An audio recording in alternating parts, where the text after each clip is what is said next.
Hello, everyone. Thank you for joining us. I'm Rabbi Michael Gilboa, here with my co-host, Rabbi Esther Hugenholtz, and this is Welcome, the Conversion to Judaism podcast.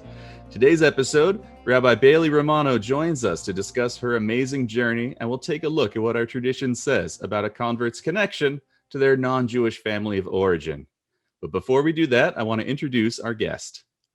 Bailey Romano is a rabbi, singer, educator, and poet. She grew up outside of New Orleans and attended Rhodes College, where she received her Bachelor of Arts degree in Religious Studies in 2012. She received her MA in Jewish Studies from the Hebrew Union College Jewish Institute of Religion in Cincinnati in 2014, specializing in American Jewish history. She has an MA from Xavier University in Jewish Education Administration and was ordained in 2019.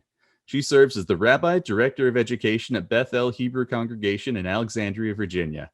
Bailey is committed to helping those she serves to pursue meaningful lives filled with compassion and a love of learning.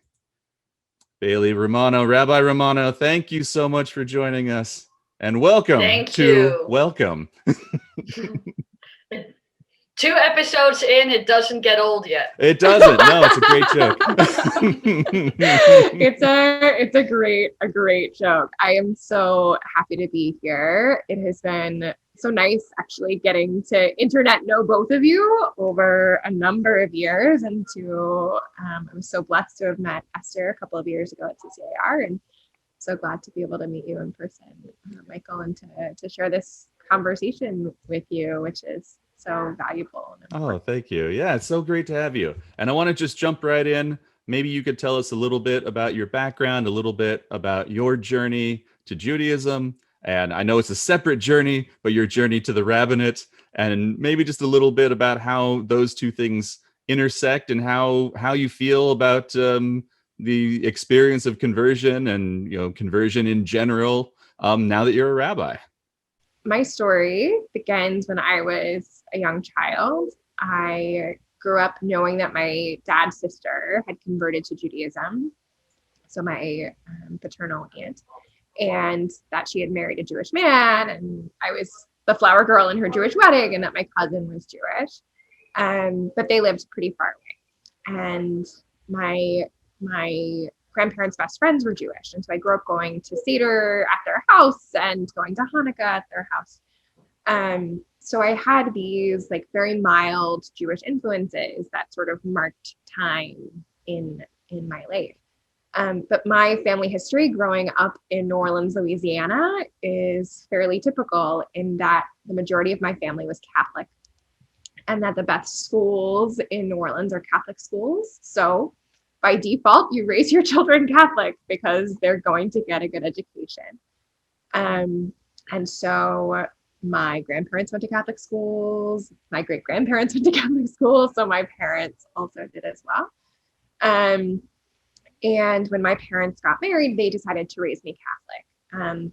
My parents would argue that they're very spiritual people, but by no means were ever religious Catholics.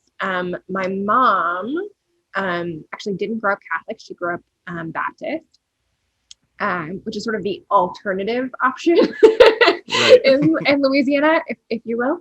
And it was really hard for her. It wasn't a place that she felt welcomed or comfortable, and fire and brimstone was what her growing up was like, and she didn't want that for me. And so as she said towards the beginning of my conversion journey, she said, well, I thought Catholicism was a good starter faith. And so that's where I started. And in the meantime, while I was going to Catholic school, my mother decided to become a Buddhist, actually. Oh, wow. So there were lots of spiritual journeys and acknowledgments of difference in my family and in my home life, whereas my school life was very rigidly Catholic. I went to the same Catholic school for 10 years, from the time I was in pre-K until I was in 8th grade. And there were a lot of things about God and spirituality and that were very rigid. And I was always the why child. I always had questions to ask, and I would get in trouble because I was asking all of these questions of the nuns and of the priests who would say, because the church says so, because I said so. And I'm like, that's not a reason. But I was a very spiritual child, very connected to God. And that led me to being in the choir at my church. I was the youngest child in the choir of mostly people in their 60s and 70s and 80s. And I started singing in the choir when I was 8. And so I would go to church every Sunday and choir practice. But I was always really confused about my belief in God, which was very different than the very gruesome image of Jesus on a cross in our church. So I felt very connected to my understanding of God, and I never, what I like to say, got the Jesus thing. I loved the liturgy, I loved that it was structured, and I loved the music, and I was very spiritual, but Jesus was this really cool guy that I didn't really get. He wasn't God to me. And by the time I was 10 or 11, I really started asking big questions, not just about my belief in God and what Catholicism really was, but also about gender. Because I guess even from a young age, felt called to be a spiritual leader. And I didn't understand why women couldn't be priests. I just didn't make any sense to me. So as an 11-year-old, I thought it would be a great idea to go to the Vatican and protest why women couldn't be priests. That's amazing. That's awesome. Yes. I did go to Italy, not long after, but I realized that there were Swiss guards, and that if I went and I protested, then I would be killed or removed by the Swiss guards. And I said, that's not a good idea. I'm not sure about this plan. I don't think I'm going to be clergy in the Catholic faith because this is a problem. Were there other female peers at the time who felt the same way, or was this kind of a solitary struggle in terms of gender and leadership? It's a really good question. I don't know. I'm still very close with the friends that I had from 5th and 6th grade. We actually have a Zoom get together every month. And my best friend, Holly, and I would have lots of conversations about the fact that LGBTQ people should have rights, and that we were very much Democrats when everyone else was a Republican, and this isn't fair. But I don't know that we ever had a specific conversation about the challenges of women in religious leadership. Because again, right, I don't know how much of any of this I fully understood as an 11-year-old or as a 12-year-old, right? There's the undercurrent of something is wrong here, and I don't know if it's real, or I don't know enough about it to be able to say anything. But it's a very fair question. I don't really remember those conversations, but I want to follow up with her now. But I think around that time, when I was probably 11 or 12, was I really decided that I wasn't Catholic. I didn't know what I was, but I wasn't Catholic, and I called myself a wishy-washy Catholic because otherwise, I wanted to make sure that I fit in with my classmates, that I wasn't going to be bullied, or I would still be able to spend time with my friends, whose parents were really, really Catholic. And I told my mom, but I don't think she took me very seriously. And so by the time I was going into high school, I sort of said, I'm going to pause on this God stuff. I was very spiritual. I was a very weird child, and that I would literally take half of my recess and I would go and pray. I don't know really what I was doing. It was ostensibly meditation. And then I would go play soccer with my friends, but I would do that first. And I said, I have to be a teenager. God, okay, we have to be on a break for a while. Basically, I remember coming back from 8th grade graduation, very literally, and saying, okay, I'll see you after see you after I graduate from high school. That's fascinating.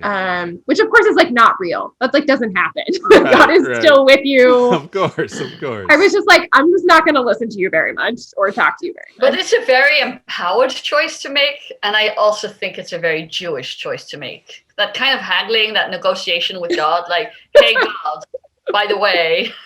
Right. There's right. also this city called Sodom, but Yeah. It's like, okay, well, I need to do this for me. So we'll figure it out in a couple of years. Yeah. And then I went into high school, and my high school years were tough, as they typically are, but I have the benefit of being the survivor. Benefit isn't right, but the experience of being a survivor of Hurricane Katrina. And in the immediate years, I really, and still today, I try to minimize its impact on my life, because for so long, similarly to the way people ask me questions about my conversion story, they ask me about my Katrina story, and it's invasive and personal, and they don't know it. Like they're just curious because they saw this whole terrible thing happen on TV, and they wonder if it happened to me. And like, not everybody's story is that story. And right. And so that really like shaped my experience, in that my church, even if I didn't believe in Jesus, my spiritual home, the physical space, was destroyed. It was sort of opened up like a Chinese takeout box, is the way that I describe it. And the organ in the choir loft that I had spent so much time in was bent and sticking straight up out of the building. And the giant cross, which sort of freaked me out as a child, but was still a part of my childhood, was totally destroyed. And it wasn't the place that I like saw God, but it was the place that I had found God for most of my childhood. And so like something in me sort of broke, I think then, and said, I need something different. This is sort of that moment. And there's like a crisis of faith of, right, how do you understand? Did God allow this to happen? Right? Like all of those questions that we ask, and we ask now. And I think it's very poignant, right? It's this ambivalent experience is very poignant for the theme of this podcast, which is reflecting on our relationship as converts with our parental culture and maybe our parental faith, and taking power in our own hands, but maybe also sometimes losing a sense of power in our own hands. And I feel that experience just really touches that in a very raw way. My wife, by the way, was also in Hurricane Katrina. She was She was at Tulane University at the time. So yeah. And I mean, I can't speak for her, but her, it was definitely part of her journey to Judaism as well. Yeah, no, I think that there's I can't help but replicate my experience of Katrina onto my experience of the pandemic. Like they're very different, but they're also experiences of deep crisis and ongoing crisis, right? It wasn't just a one thing that happened. It's like, it's that surge, right? Yeah. And it like keeps going. It's like the gift that keeps on giving. You don't want it to give you anything else. We're done with those gifts. Yeah, please stop. But I think about like the way it did shape my faith, and the way it did sort of force me to come back to those theological questions of like, where was God in my life, and why had I been a teenager and put God on pause. But I think all the more so for, I think, high school students and college students, when you're trying to understand who you are and define your identity, and something jarring happens to you, something traumatic happens, and you're forced to ask questions maybe a little bit earlier or differently than you would have asked before in your normal life, going about your college life or going about your high school life. So I think that was a big moment for me that I often minimize, actually, in my conversion story. I don't talk about it very often. But by the time I was 17, 18, I was really curious about Judaism, and I had never talked to my aunt about why she converted. I never talked to my grandparents' best friends, who I call my other aunt and uncle, which is where this gets confusing. Like, what does it mean to you to be Jewish? Or why do you go to temple? Like, I never asked those questions. I was just always really excited for Passover. And so when I was 18, I was supposed to do this research project, this culminating research project of my high school career. And I had one of those gut calling moments where I'm sure it was God being like, hey, this is for you, was I want to research converting to Judaism. And so, like, no, like high school seniors are not researching conversion to Judaism. They are researching like science projects in the pyramids. I'm researching conversion to Judaism as an 18-year-old. And I got my hands on all of the books I could find. This is like early Amazon, buying all the things you can get your hands on and going to the library. And I just devoured these books, and I put tabs on like every single page. Like it was bonkers. And in the meantime, I got a chance to talk to my aunt about what her process was like, and to talk to my grandparents' best friends about like, why were they Jewish? What did that mean to them? And it was really interesting because my aunt had a really hard time. And her initial conversion experience was with a conservative rabbi, and she had a really bad experience. And it was hard for her. Like, she loved Judaism and she loved what she chose, but it really wasn't for her. And then talking to my uncle, who was like really skeptical of my interest in Judaism and what conversion was interesting. And it didn't matter. Like, I was like, please take me to temple. I don't care. Like, I really want to go. And so I finished this project, and I'll never forget, I actually brought a baby pool into the classroom I was supposed to present in, and like tried to give them an understanding of how you would make a mikveh. Of course, it didn't make a mikveh. It's not a mikveh, baby pool. But giving them an idea of like, what is this? I baked some challah to show them what challah was. And I didn't mention my stepfather's father is Jewish. And so before he died, this was when I was in high school, I was able to make him challah for like the last time before he passed.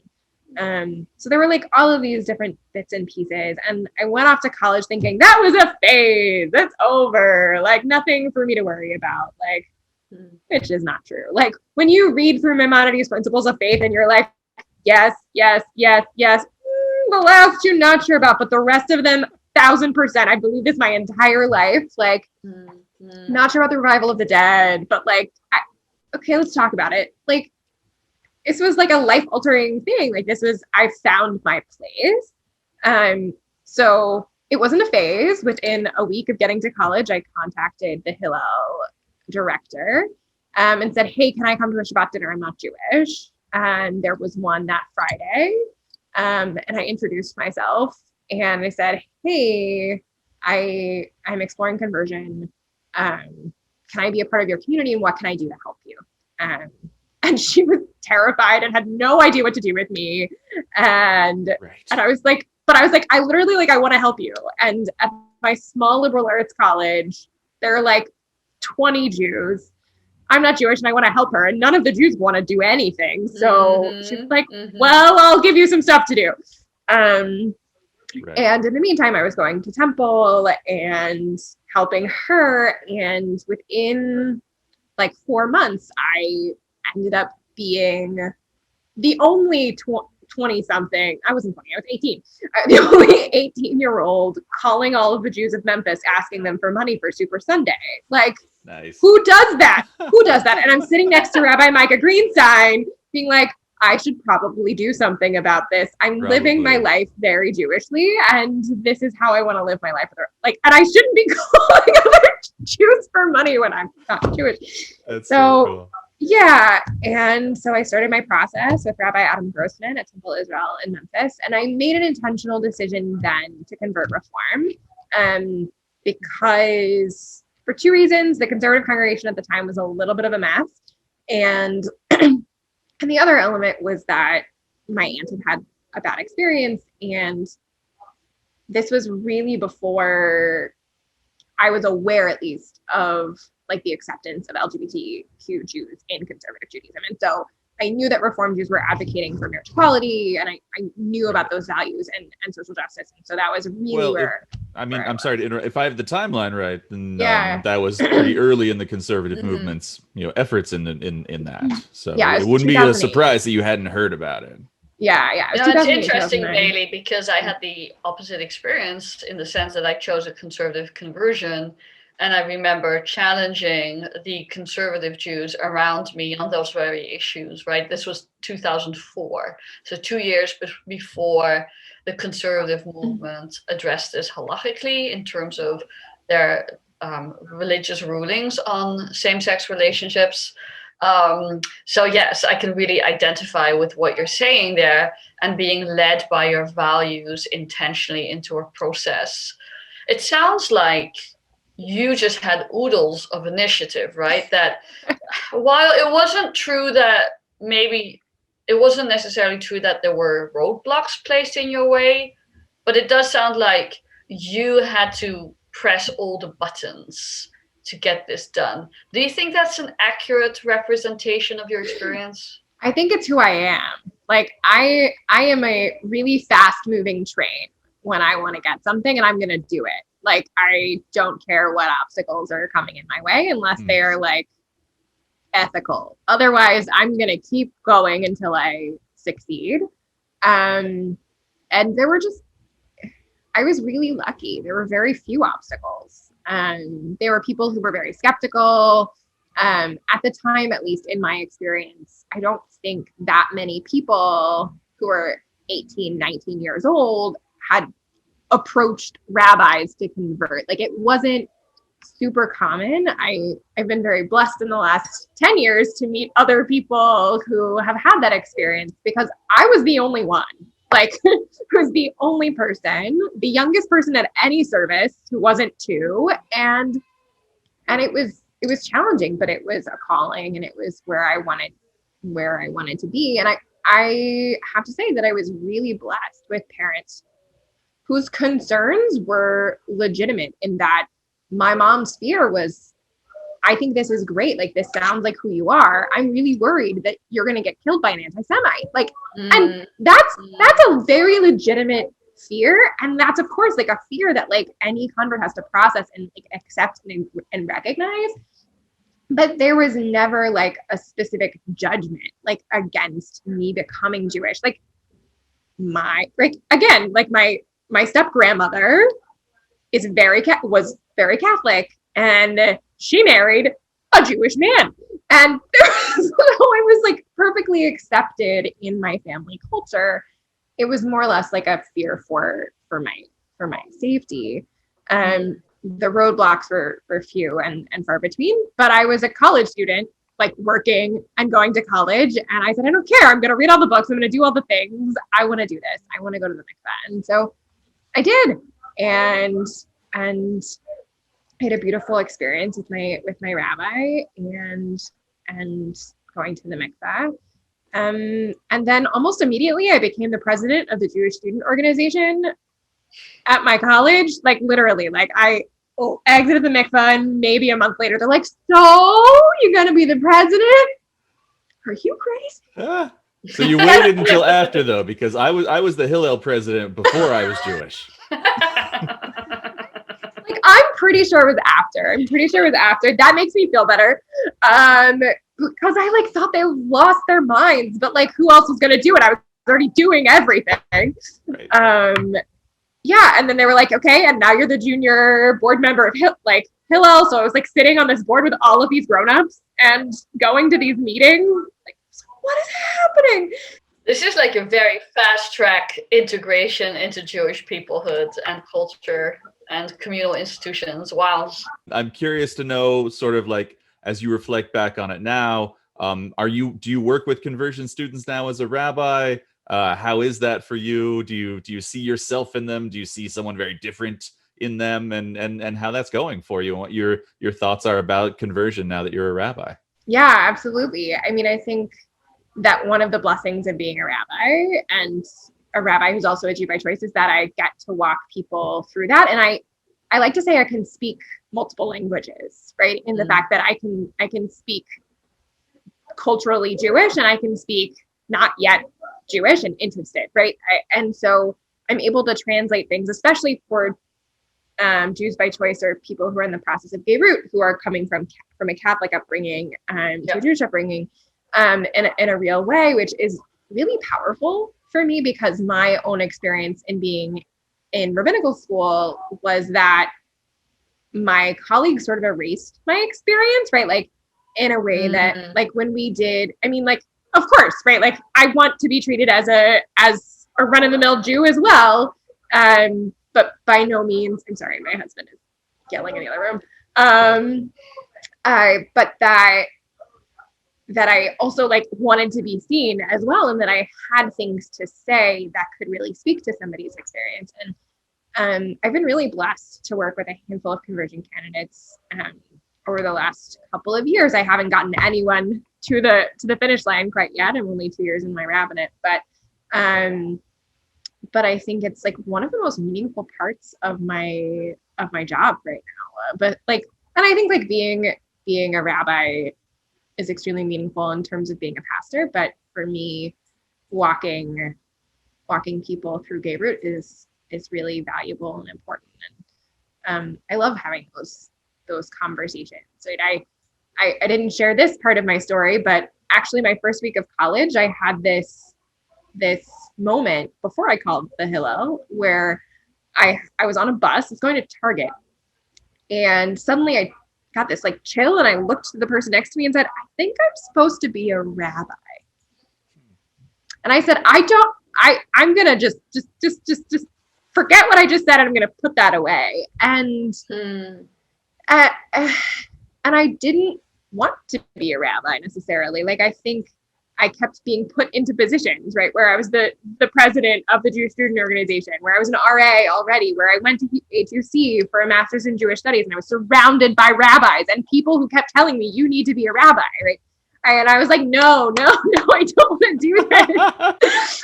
and they were right. And for me, it's like, I feel so blessed that I have this experience as a Jew by choice who can then help other people walk through that process. So Bailey, I have a question for you. Yeah. Have you already had the experience of sitting on your first Beit Din, on your first rabbinic court, as a rabbi presiding over a conversion? No, not yet. Not yet. Not yet. So you haven't had the experience of sitting on the other side of the Beit Din, which is a really wild experience. I actually want to ask my co-host what that was like for him and reflect on, I think it's such a like encapsulation of this conversation that we're having about the professional rabbinates, and bringing in our own selves and our own experiences into that. So Mike, do you remember your first Beit Din on the other side? Of course I remember, of course. And I remember ahead of time, I had some trepidation about it. I said, okay, well, you gotta know who you are and you gotta know who they are. And they're not going to be you, and they're not going to have gone through the same journey that you went through. And you're not converting 6 people who are going to rabbinical school, Mike. That is so true. That is so true. Yeah. I haven't convened a Beit Din, but I've been a part of a lot of them. I was very blessed by my former senior rabbi, Rabbi Urban Wise, he said, like, I want you to be in on this process because I know that you'll be somebody there, like a kind face to somebody on the Beit Din. Right. So I felt very lucky. It's very beautiful work. It's very holy work. It was one of my favorite things. Sometimes, like, I wonder, in my own work, a lot of my work involves conversion. I don't know if it's because I converted myself. I'm not sure. I think I might just like it because I like it. I think that might be why I run an Intro to Judaism program. I just like connecting with people about Torah, and then they're like, the conversion students are they love it as much as I do. Sometimes my congregants do too, but sometimes it seems like the conversion students love it a little extra. And so, why wouldn't I want to be a part of that? Why wouldn't I love that? And yeah, sometimes I bring my own background, but not always. Sometimes it's just about loving something. Mm-hmm. I think that's right. I've often asked myself the question, like, my sensitivity towards issues of conversion, does that stem from my own experiences as a convert? And while I've had a range of experiences as a convert, most really good, some not so great, I would like to think that that sensitivity is because, like you, maybe that's just a feature of the kind of type A rabbinic personality too. I just really enjoy sharing things. I enjoy teaching, I enjoy sharing, I enjoy learning about other people and empowering them. And I almost feel like I do this kind of like conversion advocacy work. That's kind of how I call it in my own head, in spite of the fact that I'm a convert myself. And I think it's a really important point, right? Because converts are just as diverse a subgroup of the Jewish people as people who are Jews through birth or through lineage are, and not every convert will react the same. Not every convert is ideologically motivated by their conversion experience in the same way. And I think it's really important to hold that truth in our hearts, right? That, one of the things that you learn about in rabbinical school is projection and transference, and how much you bring of yourself into the sacred relationship. And sometimes that's really useful and appropriate, but sometimes you also have to hold yourself back and check yourself at the door and say, wait a minute, this may be about me and not about them. But yes, I do think that nexus, that idea of sitting on the other side of the Beit Din, can bring up some of these really fascinating questions about that. So that's why I wanted to ask you about it, whether you had that kind of milestone in your rabbinate. Yeah. We're going to shift gears here a little bit, and we're going to take a look at some conversion in the news. Sometimes a news article pops up and conversion to Judaism gets mentioned. It's always interesting to see when that happens, what people know, what people are learning.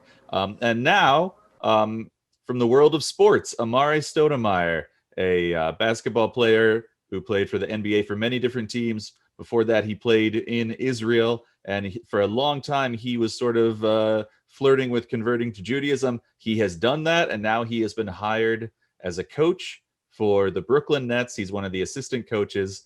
And as you can imagine, there's an expectation that assistant coaches should be at the games.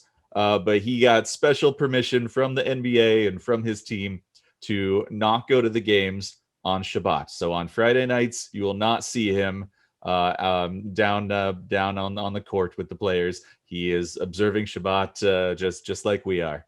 And it's interesting to me when these things come up that so often this is how people learn about Shabbat. This is how people learn about kashrut. This is how people, that when you see something, some sort of Jewish content, especially content around Jewish observance in the news, so often it's because someone who is converted is now in a position where they're trying to do this. It's that interfacing again, right, with like the rest of the world. And I think it's delightful. I think it's just great PR for Judaism and raises these really interesting questions, and also shows that Judaism is a choice, and it can be a choice, and it's something that you can actively choose in a positive way with a positive mindset. And I find that really inspiring. This athlete, this professional chose to do this. It's not a default position for him. And I think that's a really great message, not only for non-Jews, but kal v'chomer, all the more so for Jews. I think it's a great example for other Jews. Yeah, and not the first time. I mean, we all converted. We're going to toot our own horns a little bit here, maybe. But even regular Jews, regular rabbis, quote unquote, regular, yeah.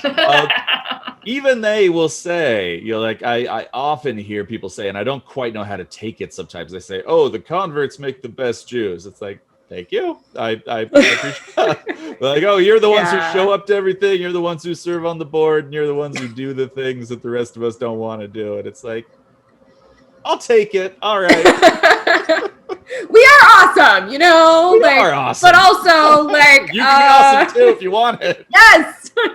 Is this a backhanded compliment, or do you really think I'm that cool? That's like really the question. Oh, guess what? You can be a Jew by choice too. Even if you're a Jew by birth, you can choose very consciously, with great kavanah, with great sacred intention, that you want to be part of the board, because we are always looking for more board members. Oh, always. Yeah. Always. Who doesn't want to sit on a board? Oh, that's the most exciting, riveting experience. Oh, of course. Well, I'm thinking of Sandy Koufax, right? Mm-hmm. I mean, I've been in America long enough about now to know about Sandy Koufax, who obviously was not a convert to Judaism. He was a born Jew, but he also stood his ground about playing on Yom Kippur. And that gets, there's such a shining example, maybe particularly because it's a world of athletics or the world of celebrity, I'm not sure. But people really find that stuff inspiring, and rightly so, because pushing back against the culture and the professional expectations and the financial interests, I'm sure isn't easy in that line of work.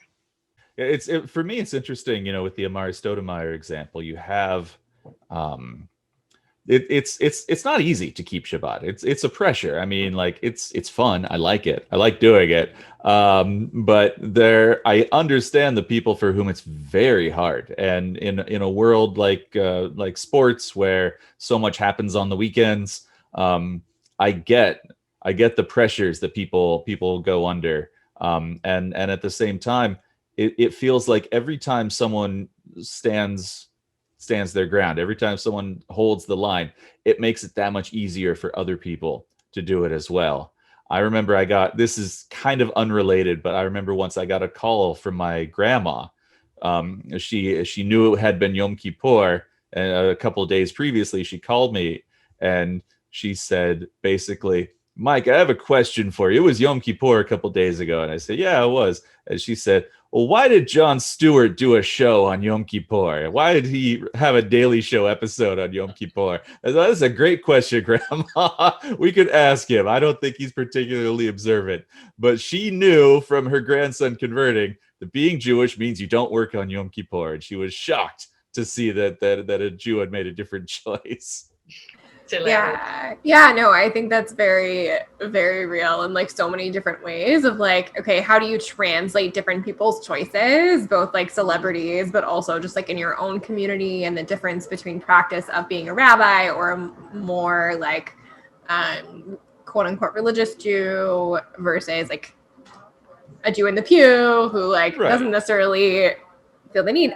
Something that came up for me when we were talking about this was Tamir Goodman, who is known as the Jewish Jordan. And he was American and was a teenager and was Orthodox. And like he was being sought after by all of these different colleges, and that was a big thing. And this was a number of years ago. And it's really cool on like this side of the timeline to see that somebody who converted to Judaism, who wasn't born Jewish, that they're making these accommodations that and that he's accepted. Do you think there's something validating and legitimizing? Obviously we are Jews. We celebrate the victories of our people. We mourn the losses of our people. But do you think that there's a special little twinkle in our eye when we read that this isn't just a Jew standing up for Torah, to just put it bluntly, just a Jew standing up for Judaism, for Torah, for the Jewish people, but that more specifically, this is a convert, and that maybe there's some kind of like mirroring going on, that this reflects back onto our lives and makes our lives a little more understandable, a little more relatable, a little more explainable. And that it, gives us a little bit of that shimmy, like this feels good. Like this is one of ours. I think so. Yeah, definitely. Putting denominational questions aside, just in general, that there's like an extra layer of Jewish pride, like a very specific type of Jewish pride going on here. There's this meme going around. I saw it on Instagram, I think, of was it on Hey Alma, or it was something like that, and it was about how when Jews and non-Jews are watching TV together, the Jews love to point out the Jewish characters or the Jewish actors. Like, oh, Scarlett Johansson, you didn't know she's Jewish. And the non-Jews, they don't care at all. They're not interested in which actors are Jewish. And I feel like the exact same thing happens to converts. Converts love pointing out other converts, especially in media stuff like, oh, Isla Fisher, she converted. Nobody cares, but we care. We're all like, oh, you didn't know this person converted to Judaism. It's so Hamish. Well, it makes me feel seen. Like, it makes me feel seen. Like, yes, there's another person. This is normal. Excellent. All right. So we're going to move on. We're going to do a little Torah study in answer to the question of how should someone who converted, how should they relate to their family of origin? Obviously, it's a broad question, and every family is different, and every family has their own issues, their own history, their own baggage, and so we're not offering specific advice, just more like a general framework. And so we're going to take a look at some texts from our tradition that move toward that. But first, I want to acknowledge we had a sad moment for my colleague Esther personally, for the world of conversion to Judaism. It's been a tough time. Esther, do you want to talk about that? Yeah, sure. So I alluded earlier that I converted to the conservative movement, and the rabbi who was my conversion rabbi was Rabbi Stephen C. Lerner, Zichrono Livracha, may his memory be a blessing. And he was a really early pioneer of conversion. He was very welcoming and very willing to work with conversion candidates, and actually ended up founding an institute which he called the Center for Conversion to Judaism. Just nice and simple. Boom, there you go. And under his tutelage, he helped about 1,800 people become Jews. Wow. And I am one of them. And he passed away last week due to COVID-19. And I had written him, and he did receive my writings. I did not know he was ill, but I had written him prior. And I heard that he did get my last correspondence, which means a lot to me. But I had a fantasy about visiting him with my 3 Jewish kids and my Jewish husband, and, kind of catching up. And the virus took that chance away from me. So I've been teaching all of my Torah this week in his name, as is the Jewish practice when you want to honor the memory of a loved one or a gadol or someone, a great person who you want to honor. And so, I just want to name that he was a door opener to Judaism. And I think directly and indirectly, I owe a lot to him. And there's always something special about your conversion, Rabbi. So thank you for giving me the chance to talk about that a little bit. Of course, and thank you for sharing. And we're with you in your grief and your mourning. And like you say, we're going to dedicate this learning to the memory of Rabbi Stephen Lerner, and to think about the worlds that he opened up with 1,800 new Jews, and think about the life of fresh air that they're bringing into their Jewish communities. Like you say, it's not just them, it's their children, their grandchildren. Whole Jewish worlds have been created by this one man, and we hope to walk in his footsteps. We hope to continue the work that he started, with things like this podcast, with the conversion work that we are doing at our synagogues, and with me and my conversion program. And so thank you for sharing that. And our thoughts and our prayers are with him, his family, his students, everyone who's been affected by this. Absolutely. His family first and foremost. Of course. All right. So how do you relate to your family of origin? It's a big question. It's a tough question. And we're going to take a look here. So just a couple of sources that say a couple of things. We'll look at both of them, and then we'll talk. The first one is from the Shulchan Aruch, which is sort of the preeminent law code of the Jewish people. If you find it in there, it's definitely worth talking about. It's definitely worth knowing. Worth trying to integrate into your own understanding of what it is to be Jewish. In the Shulchan Aruch, it says a convert who converted along with his sons, or a slave who was freed along with his mother, they do not mourn for one another. So basically, if you converted and one of your family members also converted, from a Jewish halachic perspective, you do not have the obligation to mourn for each other the way a born Jewish family does. Now, this is pretty brutal. We'll talk about it in a second. We'll talk about it.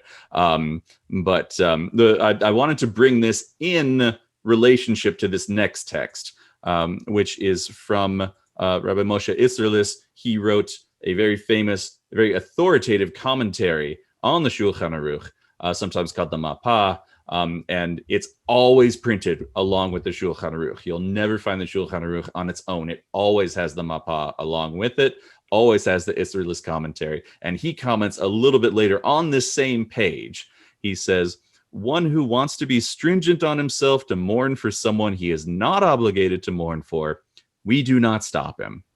So these are just a couple of texts that speak to the complexity of our obligations. Now, obviously, the way we relate to our family is more complicated than just mourning, because we relate to our families while they're still alive also. So this is an example that we're bringing here, where there's this sort of strict red letter law that says, you mourn for only a specific relationship.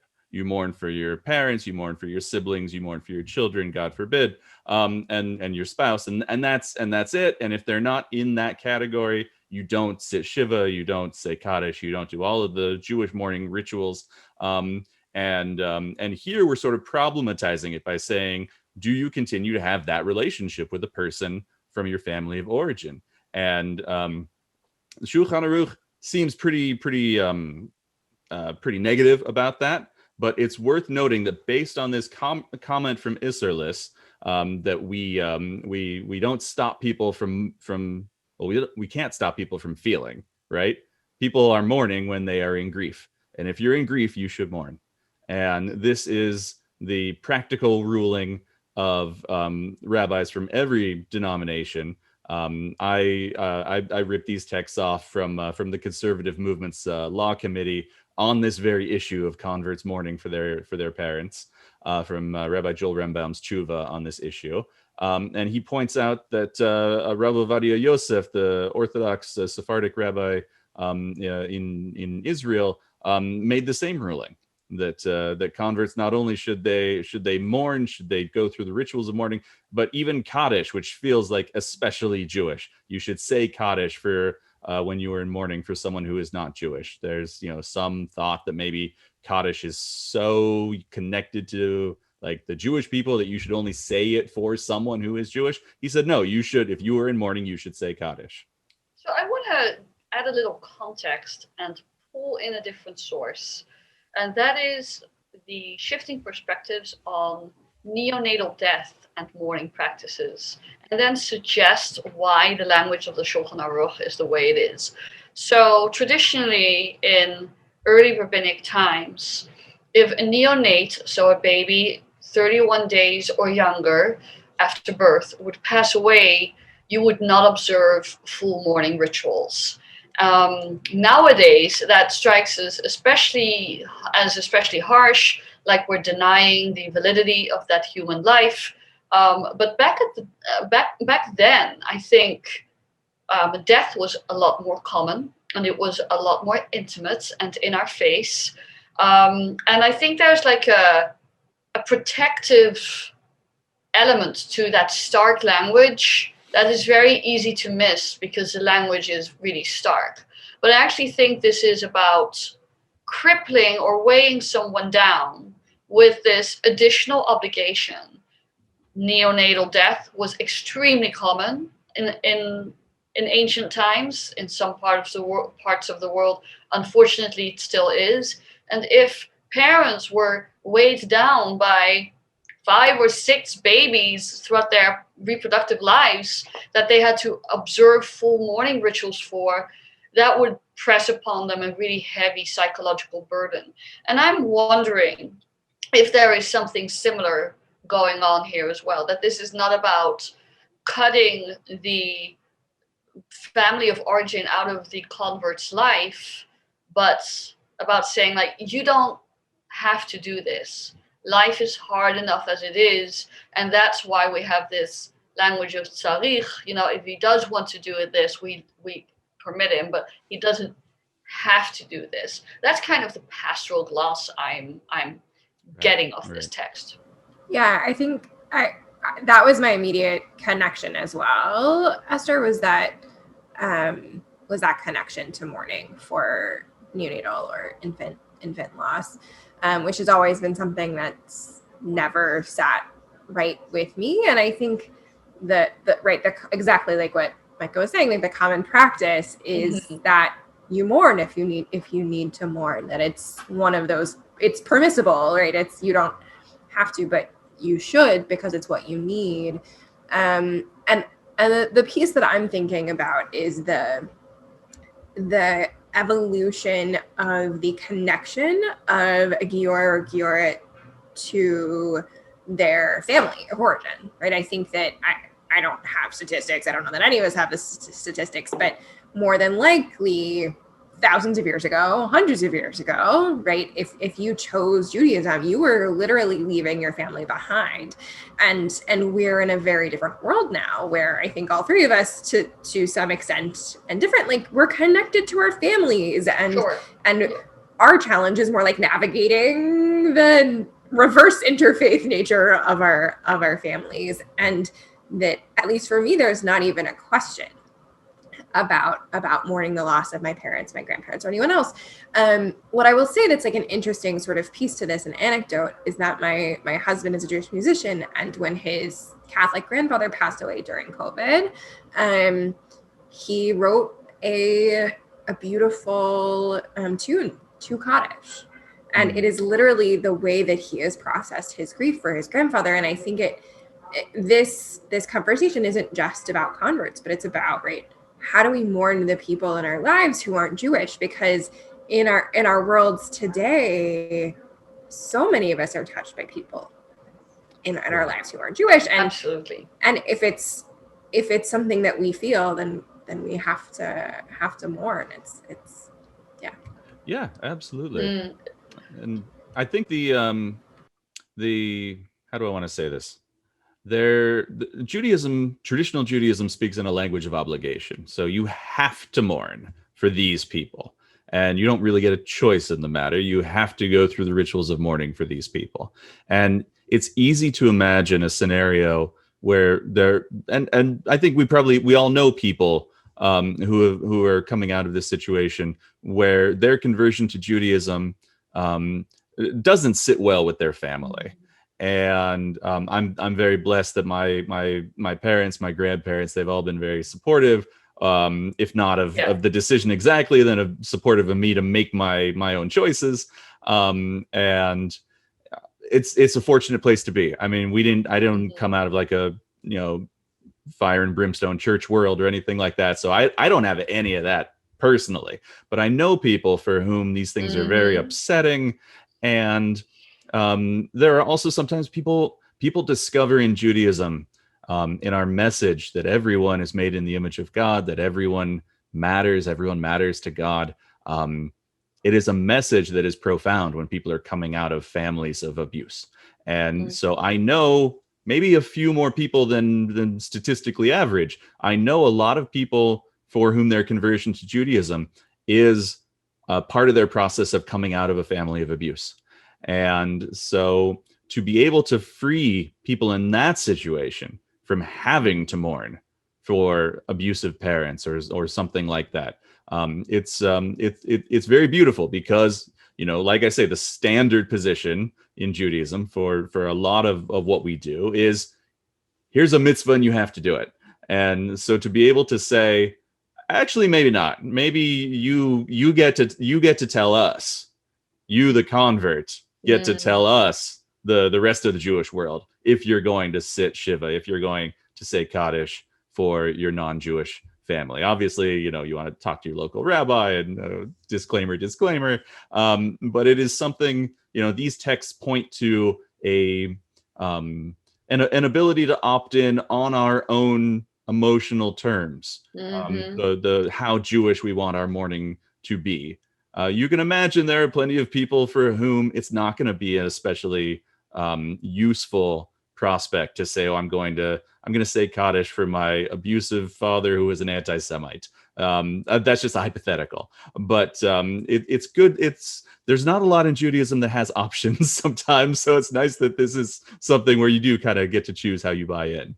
Yes, it's a little bit like the quantum mechanics of halakha, right? Like sometimes things can be both a particle and a wave. And I think you're absolutely addressing this historical reality that in all likelihood, the decision of a person to convert to an oppressed minority religion was met with severe, debilitating, if not life-threatening hostility from the family of origin. I'm not saying that happened 100% of the time, but it's very likely that that was the dominant response to that. And obviously, that is, thank God, no longer the dominant response in our world, right? Just like pregnancy loss or neonatal loss has become much rarer than it was. And so we pivot to accommodate these new kind of emotional realities that people live in. But like your teaching, Mike, pointed out something that I'd never thought about. And that is that it's very likely that converts made this ruling, not, in terms of the literal hand holding the literal quill on the pages of the Shulchan Aruch or, the mappa, the gloss on the Shulchan Aruch, but that this is where converts were maybe pushing back. We're saying, like, this is how we experiencing it. This is what we need. And so you see that voice bubble up. And that's very liberating, I think. Very interesting. That's a really cool gloss on it, Esther. I like that. I've never searched in the Talmud or the Shulchan Aruch for like little like bubbling up of things from converts and whispering maybe into Rashi's ear or Rabbi Yitzhak's ear, but I find that really compelling. Yeah, I think Esther's onto something here. I think you really are, because so much of what Isserlis's gloss is you reach a ruling in the Shulchan Aruch, and then he says, we don't do that here. That's not the custom in Poland.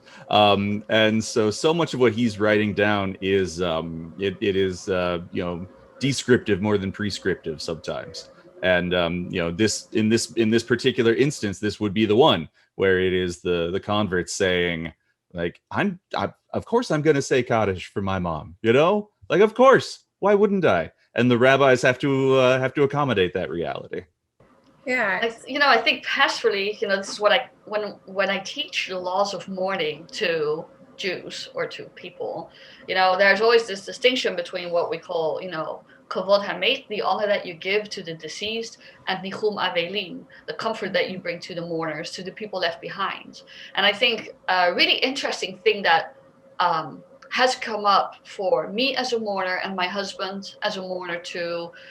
He's a Jew by choice too, completely random and accidental. We met as Jews, whatever. Yeah, me too, actually. Yes. It happens. It happens. Like, to what extent do you bring your Judaism and sometimes your liturgical texts and your rituals that you have chosen to your family of origin in a way that doesn't erase their unique cultural and religious identity? What does saying Kaddish for your grandmother mean to your grandmother? Would that have hurt them? Would that have healed them? Would that have honored them? I think there's this really interesting interplay, and we're going to see the same thing with interfaith families, no matter how those families are built.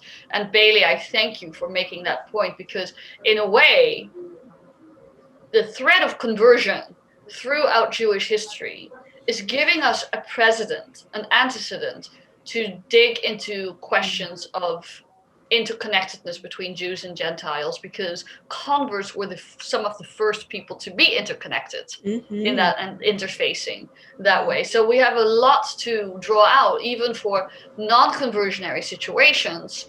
But yeah, I just want to name that delicate balance of like, how does my mom want to be honored? Will my mom be pleased? I mean, I'm not talking necessarily specific my mom, but just a person's mom, a convert's mom. Yeah. Be pleased if I said Shiva for her, or would she rather be honored according to the dictates of her own tradition?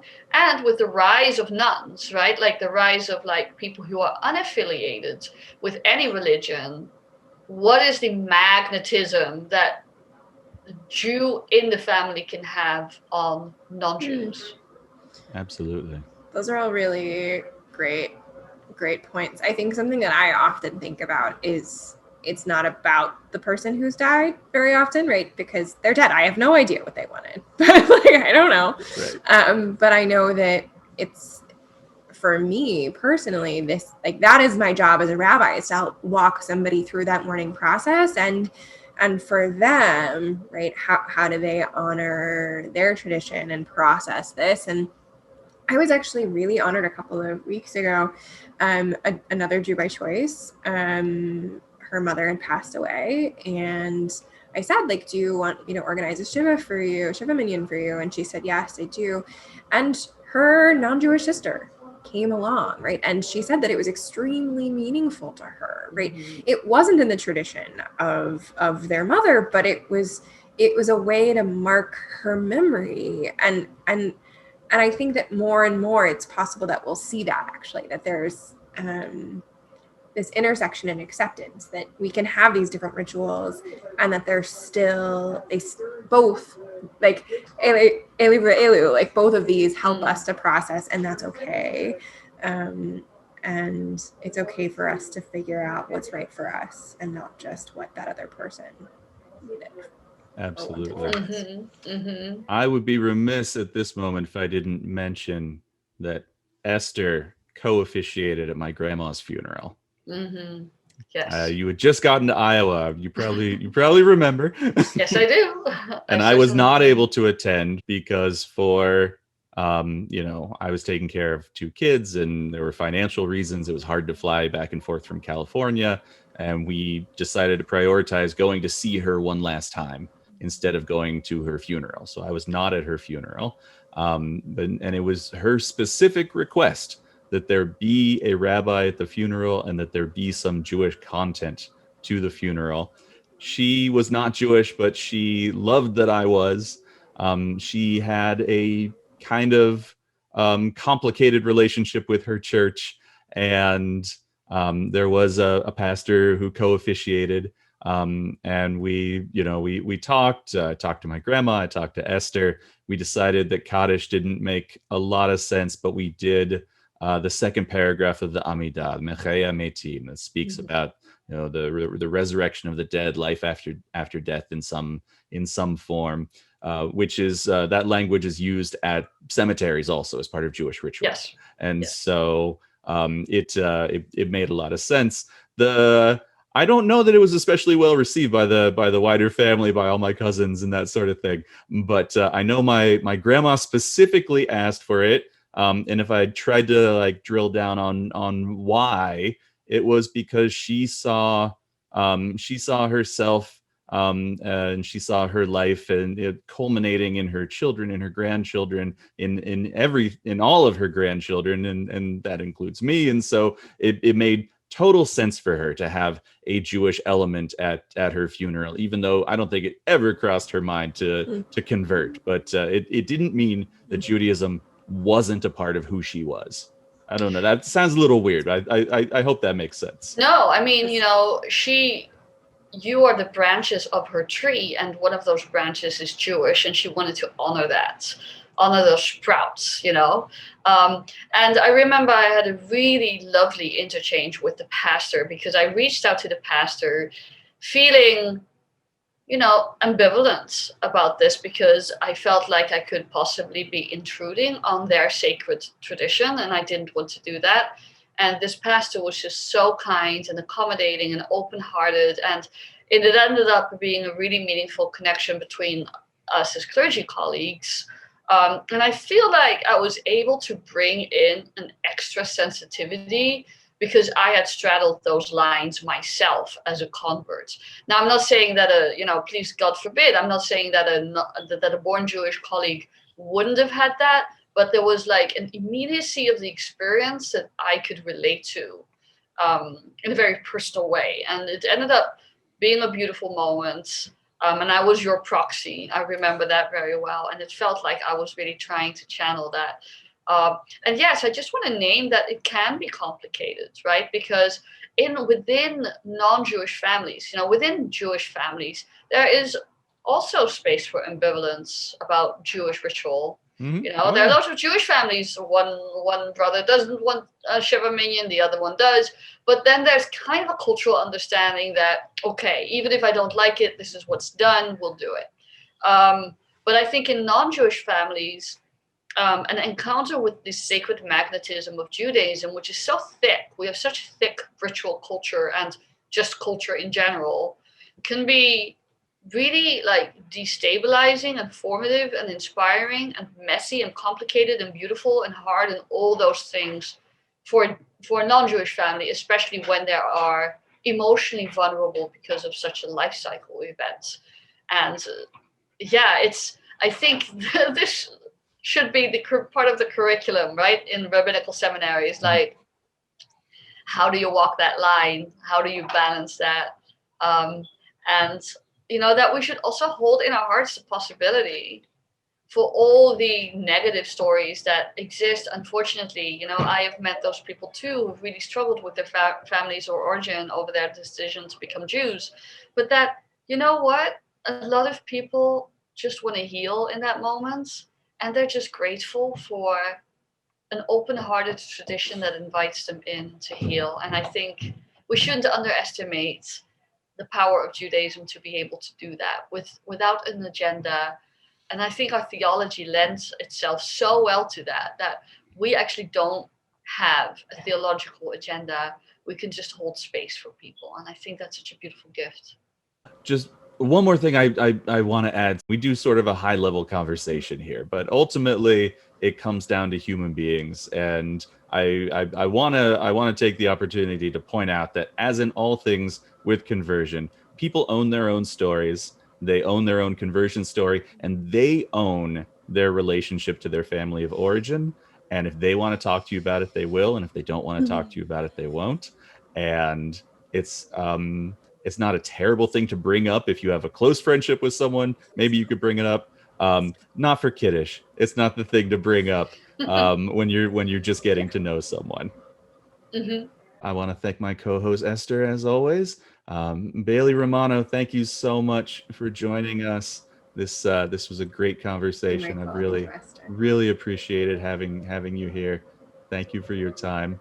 And to everyone watching and listening, thank you for joining us. And we've decided this is going to be every other week now. I'm pretty happy with that schedule, and so we will see you in a couple of weeks. And in the meantime, check us out on Facebook and YouTube and iTunes and Google Podcasts and wherever you get your podcasts, and like and subscribe and leave us reviews and send us money and do everything you could ever possibly do. Name your children after us. That would be fantastic.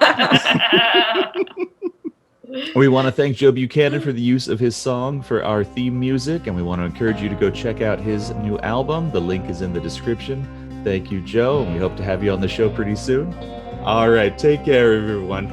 Thank you. To those of you who are thinking of joining the Jewish people, I want to say that you are always welcome. Shalom Aleichem Malachei Yasharei.